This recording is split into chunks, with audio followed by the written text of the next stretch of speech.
Good afternoon. This is All India Radio. I'm Abhishek Mukhopadhyay and with me is Renu Kataria with the Midday News.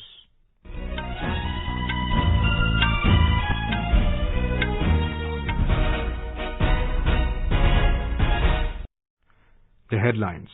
Cyclone Yas weakened into depression, says IMD. Bihar on high alert as cyclone to hit the state this afternoon. Relief and rescue operations underway as cyclone leaves trail of destruction in Odisha and West Bengal. Government issues licenses to 5 more companies for production of liposomal amphotericin B injections to deal with mucormycosis. India administers over 20 crore doses of COVID-19 vaccine in the country so far. National recovery rate crossed 90%. More than 2,83,000 patients recover from COVID-19 in the last 24 hours. 43rd Gst Council Meeting to be held in New Delhi tomorrow. Government recognizes and respects the right to privacy, says Electronics and IT Minister Ravi Shankar Prasad. Ayush Minister Kiran Rijiju to launch Ayush Clinical Case Repository Portal and third version of Ayush Sanjeevani app today. And India assured of big medal haul as several players enter semi-finals of the Asian Boxing Championships in Dubai.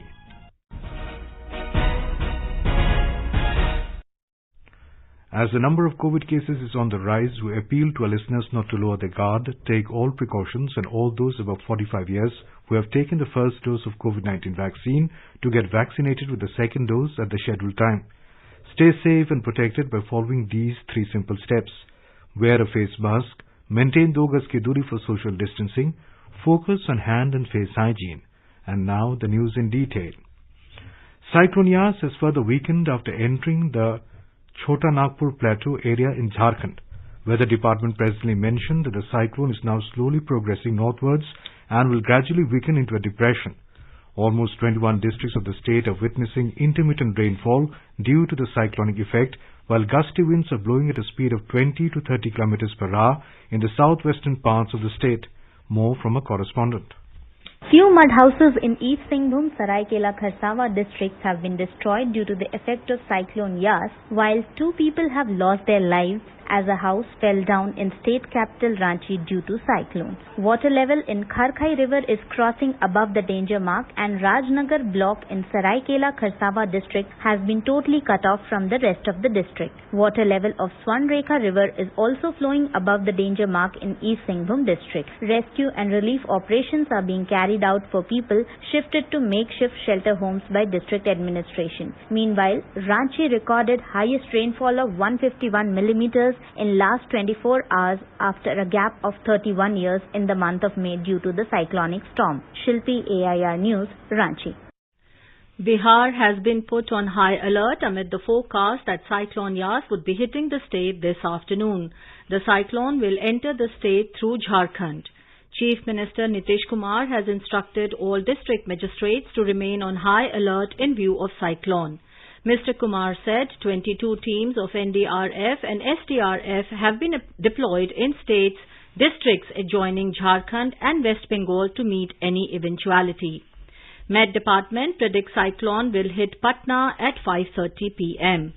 The effect of Yas can be witnessed in districts of Katihar, Khagaria, Madhepura, Saharsa, Sopal, Nawada, Lakhisarai, Aurangabad, Patna, Bhojpur, Buxar, Vaishali.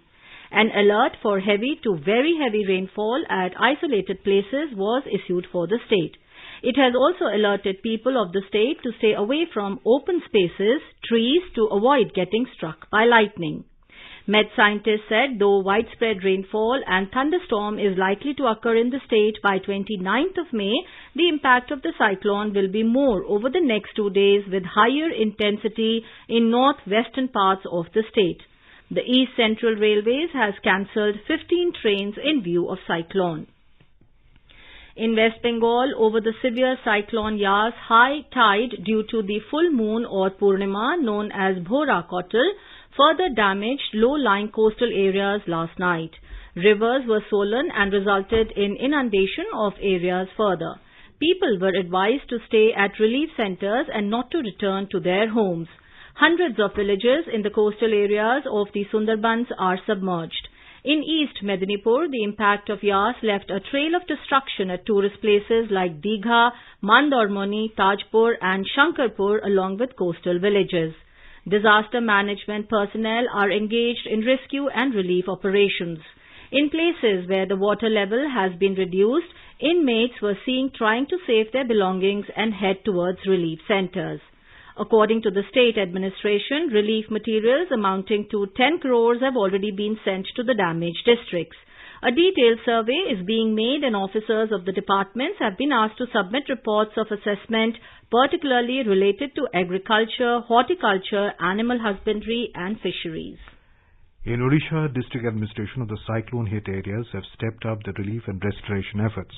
While road communication in many parts of the affected areas in North Odisha have been restored, works related to the electricity and water supply are also in full swing.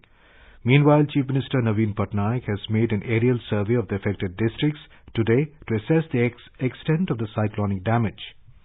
Even as the people of the affected areas of North Odisha have started picking up the loose ends of their daily lives post-cyclone, Union Minister Dharmendra Pradhan has hoped that the state government will utilize the amount of about 641 crore rupees already sanctioned by the Centre for the State as part of the State Disaster Response Fund in relief, restoration and rehabilitation of the affected people. While the local administration is providing food, medicine and drinking water to the people marooned by the tidal and rainwater in some pockets of the districts like Bhadrak, Baleshwar and Mayurbhanj, precautionary measures have also been taken to ensure the safety of the people, particularly in view of the swelling rivers like Baitarani and Budhabalanga, fed by the cyclone-induced rainfall in North Odisha. On the other hand, while the state could ensure seamless supply of medical oxygen to other states, all COVID care services within the state have also run uninterrupted despite the cyclone. Gst Chandra Das, EIR News, Bhubaneswar.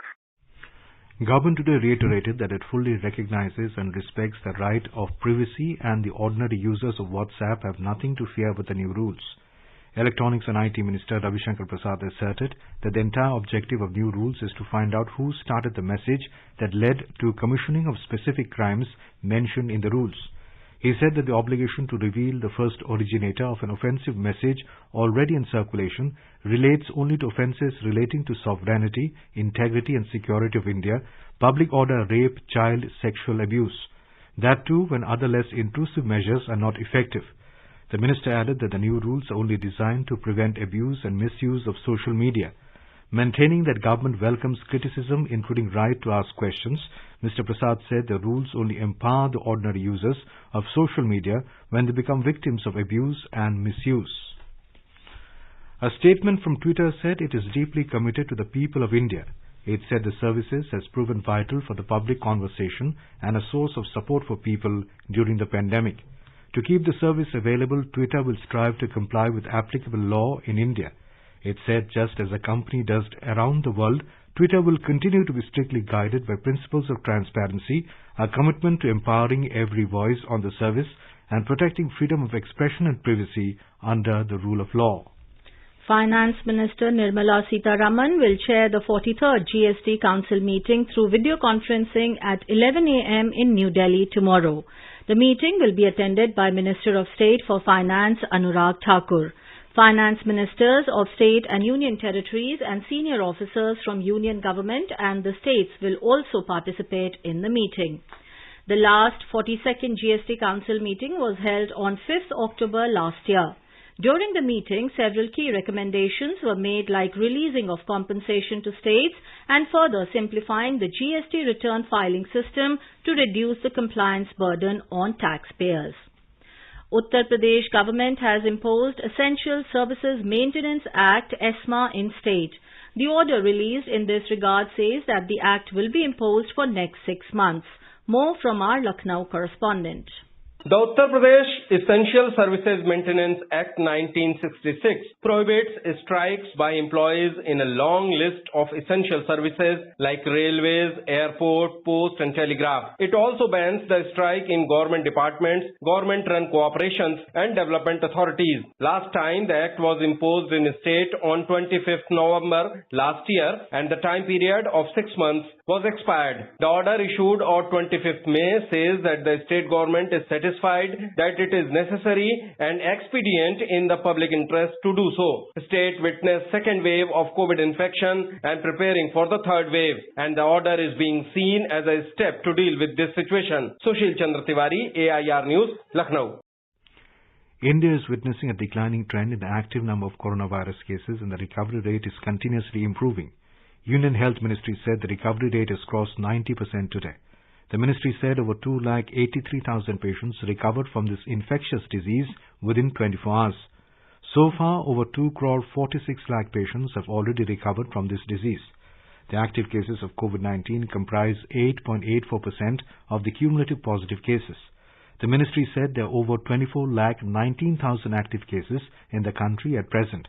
The country has registered over 2,11,000 new COVID cases in the last 24 hours. The Health Ministry said a total of 3,847 deaths were reported in the country within the last 24 hours, taking the toll to over 3,15,000 across the country. India has administered around 20.27 crore doses of COVID-19 vaccine in the country so far. Union Health Ministry said more than 18,85,000 vaccine doses were administered yesterday. The ministry said after the USA, India is the second country to achieve the 20 crore vaccination doses landmark. India had launched the world's largest vaccination drive on the 16th of January this year. You are listening to the Midday News on All India Radio.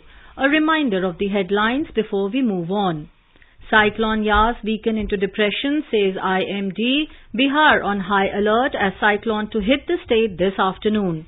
Relief and rescue operations underway as cyclone leaves trail of destruction in Odisha and West Bengal. Government issues licenses to 5 more companies for production of liposomal amphotericin B injections to deal with mucormycosis. India administers over 20 crore doses of COVID-19 vaccine in the country so far. National recovery rate crossed 90%. More than 283,000 patients recover from COVID-19 in last 24 hours. 43rd Gst Council Meeting to be held in New Delhi tomorrow. Government recognizes and respects the right to privacy, says Electronics and IT Minister Ravi Shankar Prasad. Ayush Minister Kiren Rijiju to launch Ayush Clinical Case Repository Portal and third version of Ayush Sanjeevani app today. And India assured of big medal haul as several players enter semi-finals of Asian Boxing Championships in Dubai. For quick news updates round the clock, follow us on our Twitter handle at AIR News Alerts. चलो मिलकर एक शुरुआत करें, चलो एक फैसला आज करें, मास्क नहीं तो टोकेंगे, कोरोना को रोकेंगे, चलो एक इरादा करते हैं, चलो कुछ वादा करते हैं, मास्क नहीं तो टोकेंगे, कोरोना को रोकेंगे. Welcome back. You are listening to the Midday News. The Union Health and Family Welfare Ministry has said that more than 1.84 crore COVID vaccine doses are still available with the states and union territories to be administered to the beneficiaries. The ministry has said the central government has provided over 22.16 crore COVID vaccine doses to states and union territories so far. Of this, the total consumption of doses, including wastages, is over 20.17 crore. The ministry has assured that 11 lakh vaccine doses will be provided to states and union territories within the next 3 days. BJP today took on opposition alleging that they are trying to create confusion on vaccines and the import. Party spokesperson Sambit Patra said this while virtually briefing media. ये बहुत गलत बात है कि केंद्र राज्य को vaccine नहीं दे रहा है, ये भ्रामक है. ये कहीं न कहीं वन अपमैनशिप के लिए कि मैं सबसे अच्छा मुख्यमंत्री हूं, ये प्रूव करने की जो होड़ लगी हुई है कुछ मुख्यमंत्री और कुछ राजनेताओं में, मुझे लगता है ये कहीं न कहीं इस युद्ध में उचित नहीं है. ये युद्ध की बेला है, इसमें इस प्रकार का होड़ नहीं होना चाहिए. देश आगे बढ़ना चाहिए, देश जीतना चाहिए. Mr. Patra said government of India has been fully engaged for the import of vaccines since the middle of last year. He said it was the result of the government's talks with Russia's Sputnik vaccine was brought to India. Mr. Patra said the Russian vaccine's production will be increased in India with Dr. Reddy's lab. He said Bharat Biotech has its own license and the centre has decided that the company will share its license with 3 more companies so that the production of Covaxin is increased. Mr. Patra said Bharat Biotech currently manufactures around 1 crore vaccines per month and by October it will manufacture 10 crore vaccines per month. Tamil Nadu Chief Minister Stalin has appealed to Prime Minister Narendra Modi to give the HLL Biotech Limited on a lease basis to the Tamil Nadu government for manufacture of vaccines. In a letter to Prime Minister today, Stalin referred to the dire need of more vaccines in the state. More from our correspondent. The Tamil Nadu government has asked volunteers interested in working for COVID relief to register themselves to enable better coordination with the government. The state's coordination team has launched a separate Facebook and mail account with the COVID War Room unit. The government is also distributing 1 lakh food packets every day to the COVID patients and their dependents during the lockdown period. The food packets are distributed through the state government's Hindu Religious and Charitable Endowment Ministry. The state has received 1,327 metric tons of oxygen to railways till now. Joy, AIR News, Chennai. Union government is doing everything possible to increase availability of liposomal amphotericin B injections to deal with mucormycosis. To augment production, the government has given licenses to 5 more companies that can make this drug. Prime Minister Narendra Modi had instructed officials to get this drug from anywhere it is available in the world. Our correspondent reports Indian missions across the world have been involved in securing supplies of this drug. It has been achieved with help of Gst Sciences in USA. Gst Sciences is working on expediting the supply of Ambisome to India through Milan. Over 1,21,000 vials have so far reached India. Another 85,000 vials are on the way. The Wardha-based Genetic Life Sciences has produced the amphotericin B injection for the black fungus infection during the COVID-19 period. This initiative was led by the Union Minister of Road Transport and Highways, Nitin Gadkari. Genetic Life Sciences will sell this injection at 1,200 rupees. It is set to produce 20,000 injections on a daily basis in its plant. Defence Minister Rajnath Singh today launched the Services e-Health Assistance and Teleconsultation Sehat OPD portal by video conferencing. The portal will help the armed forces in providing telemedicine services. Mr. Singh said this shows government's commitment to e-governance and digital India. The minister complimented all the armed forces for serving the people with utmost dedication during the second wave of COVID-19. A report from a correspondent on the Sehat OPD portal. By this OPD, serving defense personnel from Army, Navy, Air Force and ex-service personnel can take teleconsultations from armed forces specialist doctors. It will cater to around 4 crore people and family members of defense personnel. The service will be provided by defense service doctors from their regular duties. For persons aged 75 and above, there is no need to wait and they can consult without waiting. In last 1 month, on e-Sanjeevani platform, 5 lakh people availed the facility of telecommunication. With Sobhagyakar, Anupam Mishra, AR News, Delhi. Ayush Minister Kiran Rijiju will launch the Ayush Clinical Case Repository Portal in the 3rd version of the Ayush Sanjeevani app in a virtual event today. The Ayush Clinical Repository Portal will serve as a platform to support both Ayush practitioners and the general public. This portal aims to aggregate information about clinical outcomes achieved by Ayush practitioners on a large scale. It will not only benefit the practitioner community and the public, but will also help widen the solid scientific base of all streams of Ayush. Pharmaceutical company Gst Cadila has sought Drug Controller General of India's approval to undertake clinical trials for monoclonal antibodies cocktail that can neutralize COVID infection. India's leading Indian pharmaceutical company Gst Cadila Healthcare has announced biological therapy ZRC3308 for the treatment of mild COVID-19 symptoms. ZRC3308 is a cocktail of 2 anti-SARS-CoV-2 monoclonal antibodies. Railways Minister Piyush Goyal has said that Railways is swiftly resuming operations in the aftermath of Cyclone Yas to provide uninterrupted oxygen supply for COVID-19 patients. The minister has said that the Oxygen Express trains have delivered the highest single-day load of 1,195 metric tons of oxygen across the country. He said the first Oxygen Express from Rourkela has left for Nellore despite challenging weather conditions posed by the cyclonic storm Yas. Showing a downslide in the COVID-19 cases in Maharashtra, the state registered less than 25,000 since the last 3 days. Maharashtra registered 24,752 fresh COVID-19 cases yesterday, taking the total tally of active cases in the state to over 3,15,000. More from a Mumbai correspondent.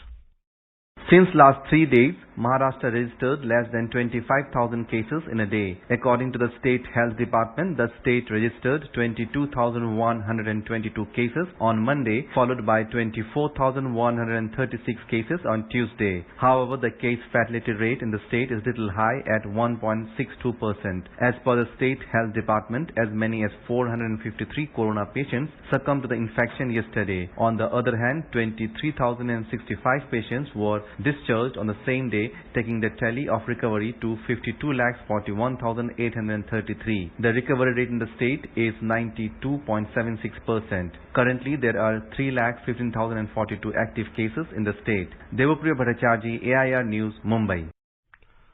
Dr. Alok Thakkar, ENT Department Head at the AIIMS Delhi, taking part in the Corona Jagrukta series of All India Radio News yesterday, said that the mucormycosis is caused due to low immunity. Mucormycosis पर मोटी बात यह है कि ये बीमारी तभी पकड़ती है जब इंसान की या पेशेंट की अपनी जो आत्मरक्षण की क्षमता है या जो इम्यूनिटी जो हम कहते हैं वो कम पड़ जाती है। नॉर्मल सिचुएशन में ये इन्फेक्शन आपको कभी नहीं पकड़ेगा। जो लोग डायबिटीज के मरीज थे उनका कोविड से कई बार संतुलन बिगड़ जाता है या वैसे भी कई बार संतुलन बिगड़ा हुआ है। और तीसरा जो है दवाइयां कई बार जो कोविड की होती है उनसे भी थोड़ा ये कम हो जाती है immunity. Dr. Thakkar also said that there is no need for immediate vaccination for persons just recovered from COVID-19. तो पहली बात तो ये समझने की कि अगर आपको कोविड हुआ है तो जितनी इम्यूनिटी आपको वैक्सीन से मिलनी है उतनी ही आपको 99% कोविड से भी मिल गई होगी। पर हाँ, ना तो वैक्सीन 100% इफेक्टिव है, ना ऐसा है कि भी आपको कोविड हो गया तो कभी फिर नहीं हो सकता। मेडिसिन में इस तरह की बातें हम नहीं कहते। फिर भी अगर आपको रिसेंटली कोविड हुआ है तो आई वुड नॉट रिकमेंड कि इमीडिएटली जाके आप नेक्स्ट डोज वैक्सीन की लगवा लीजिए। The Indian Institute of Horticulture Research, situated in Hasaraghatta near Bengaluru with 263 hectares of land, has an Agriculture Technology Information Center, which is a single window agency for dissemination of information and technologies developed by the Institute. Our Bengaluru correspondent informs that the Research Institute has remained active in disseminating information and transferring technology undeterred by the challenges posed by the pandemic. More from our correspondent. All the technological products and popular publications developed by the Institute are sold to the farmers and interested public through the Agricultural Technology Information Center. The Institute has 150 scientists, 218 technical staff and other supporting structure to work towards empowering the farmers. The director of the Institute, Dr. M.R. Dinesh, spoke to AIR on the activities taken up by the Institute to help the farmers during this testing time of pandemic. During the corona lockdown period, has done three very important works. One is the van which we have developed, which runs through solar energy. In addition to that, we have also developed one tricycle which can carry about 150 kgs of fruits and vegetables. In addition to that, under the seed village concept, to make the seed available for the farmers, we have taken up seed production by the farmers and then we are buying it back, and the same seed is getting distributed through our seed portal to the doorsteps of the farmers. The high-yielding, disease-resistant varieties of fruits and vegetable varieties developed by the Institute have helped farmers improve their income and cut the input cost. Sudhindra, AIR News, Bengaluru. Prime Minister Narendra Modi spoke to the French President Emmanuel Macron over telephone yesterday. Mr. Modi thanked President Macron for the assistance rendered by France to India's COVID response. The leaders discussed bilateral, regional and global issues of mutual interest and expressed their satisfaction at the positive outcomes of the recently concluded India-EU leaders meeting. Both the leaders agreed that the announcements regarding resumption of negotiations for a balanced and comprehensive free trade and investment agreements and India-EU connectivity partnership were welcome steps. President Joe Biden has ordered U.S. intelligence agencies to report to him in the next 3 months on whether the COVID-19 virus first emerged in China from an animal source or from a laboratory accident. In a statement released by the White House yesterday, Mr. Biden said that agencies should redouble their efforts to collect and analyze information that could bring United States closer to a definitive conclusion and to report back to him in 90 days. Australia's second most populous state, Victoria, will enter a 7-day lockdown to counter a fast-spreading outbreak in its capital, Melbourne. The lockdown will begin at midnight on Thursday. Authorities have so far found 26 cases and identified 150 sites where people may have been exposed to the virus. Victoria's acting Premier James Merlino said the outbreak involved a highly contagious strain of the virus, the B1617 variant. He added that the strain was spreading faster than ever recorded. Cases have been found across the state with links to a larger number of venues in Melbourne. Defending champion Amit Panghal, 52 kg, and the redoubtable Vikas Krishan, 69 kg, were amongst the 3 Indian boxers who advanced to the semi-finals yesterday as the country assured itself of an unparalleled medal haul of 15 in the Asian Boxing Championships in Dubai. Debutant Virender Singh, 60 kg, was the other Indian to make the last 4. Amit Panghal secured a second successive medal after overcoming a stiff challenge from Mongolia's Kharkhu and Mandak in the last 8 stage, while Virender Singh defeated Filipino Jair Samuel de la Cruz 5-0. Vikas Krishna then pulled off a hard-fought 4-1 triumph over Iran's Moslem Maghsoudi Mal Amir. The World Championship silver lining Panghal, who is bound for Tokyo Olympics, 1-3-2. The Mongolian produced some fine body punches to unsettle Panghal but took quite a few hits on the counter-attack. Panghal will square off against Kazakhstan's Seyken Bibosinov. He had beaten Bibosinov in the 2019 World Championship finals. Vikas has set up semi-final clash with top seed and defending champion Bobo Usman Baturov of Uzbekistan. Baturov is also the reigning Asian Games champion and a bronze medalist from the World Championship. Now let us take a look at the weather forecast for today. The national capital Delhi will have mainly clear sky. The minimum temperature was 22 degrees and the maximum will go up to 40 degrees Celsius. Mumbai will have generally cloudy sky with light rain. The minimum temperature was 28 degrees Celsius while the maximum is expected to be around 34 degrees. Chennai will have partly cloudy sky. The temperature will vary between 27 and 40 degrees Celsius. Kolkata will see generally cloudy sky with few spells of rain or thunder showers. Minimum temperature was 25 degrees Celsius and maximum will go up to 30 degrees. Jammu will have mainly clear sky. The minimum temperature was 23 degrees Celsius while the maximum will be around 40 degrees. Srinagar will have mainly clear sky. Temperature will hover between 12 and 28 degrees Celsius. Leh will have mainly clear sky. The minimum and maximum temperature will be between 4 and 18 degrees Celsius. Gilgit will see partly cloudy sky. The temperature will hover between 18 and 31 degrees Celsius. Muzaffarabad will have mainly clear sky. The minimum temperature was 18 degrees Celsius and the maximum will be around 38 degrees. Dehradun will have mainly clear sky becoming partly cloudy towards afternoon or evening.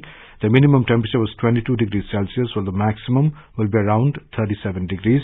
Chandigarh will have mainly clear sky. The minimum temperature was 22 degrees and the maximum will be 41 degrees Celsius. In Hyderabad, the rain or thunder showers would occur towards evening or night. Minimum temperature was 25 degrees Celsius while the maximum will be around 39 degrees. Ahmedabad will have partly cloudy sky. Bhopal will have partly cloudy sky with possibility of rain or thunderstorm or dust storm. Lucknow will have mainly clear sky becoming partly cloudy towards evening or night. Patna will have generally cloudy sky and Guwahati will also have generally cloudy sky with 1 or 2 spells of rain or thunder showers. And now, before we end the bulletin, the headlines once again. Cyclone Yas weakens into depression, says IMD. Bihar on high alert as cyclone to hit the state this afternoon. Relief and rescue operations underway as cyclone leaves trail of destruction in Odisha and West Bengal. Government issues licenses to 5 more companies for production of liposomal amphotericin B injections to deal with mucormycosis. India administers over 20 crore doses of COVID-19 vaccine in the country so far. National recovery rate crossed 90%. More than 283,000 patients recover from COVID-19 in the last 24 hours. 43rd Gst Council Meeting to be held in New Delhi tomorrow. Government recognizes and respects the right to privacy, says Electronics and IT Minister Ravi Shankar Prasad. Ayush Minister Kiran Rijiju to launch Ayush Clinical Case Repository Portal and the 3rd version of Ayush Sanjeevani app today. And India assured of a big medal haul as several players enter semi-finals of the Asian Boxing Championships in Dubai. And for details of these stories and more, log on to our website www.newsonair.com and News on AIR app. And with that, we end the Midday News.